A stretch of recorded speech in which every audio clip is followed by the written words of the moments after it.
శబరిమలైన అయ్యప్ప కోరినట్టుగా ఆలయ నిర్మాణాన్ని అతి వేగంగా జరిపించాడు రాజశేఖర మహారాజు.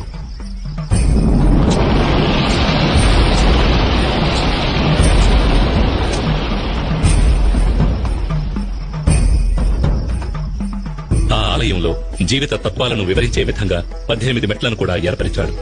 ఈ 18 పవిత్రమైన మెట్లు 18 కొండలకు, 18 మంది దేవతలకు, 18 తత్వాలకు ఆనవాలుగా ఉన్నాయి. 18 కొండలైన ఇంటిపారమల, కాళేకట్టిమల, పుదుచ్చేరిమల, కరిమల, తలైపారామల, దేవరమల, శ్రీపాదమల, మైలాడుమల, మాతంగమల, కాల్కిమల, చిట్రంబలమల, సుందరమల, నాగాంబలమల, గౌండమల, నిలకల్మల, నీలిమల, పొన్నామలమల, శబరిమల వంటి కొండలను 18 మంది దేవతలైన వినాయకుడు, శివుడు, పార్వతి, కుమారస్వామి, బ్రహ్మ, విష్ణు, రంగనాథుడు, కాళీ, యముడు, సూర్యుడు, చంద్రుడు, కుజుడు, బుధుడు, బృహస్పతి, శుక్రుడు, శనీశ్వరుడు, రాహువు, కేతువు అనే దేవతలను 18 తత్వాలైన చూడడం, వినడం, సువాసన, రుచి, స్పర్శ, కామం, దురాశ, క్రోధం, లోభం, మోహం, మదం, మాత్సర్యం, డాంబికం, సాత్వికం, రాజసం, తామసం, విద్య, అవిద్య వంటి గుణాలను తెలియజెప్పే విధంగా స్వామి తత్వాధీనుడై ఉన్నాడని తెలియజెప్పడమే ఈ 18 మెట్ల ఉద్దేశం.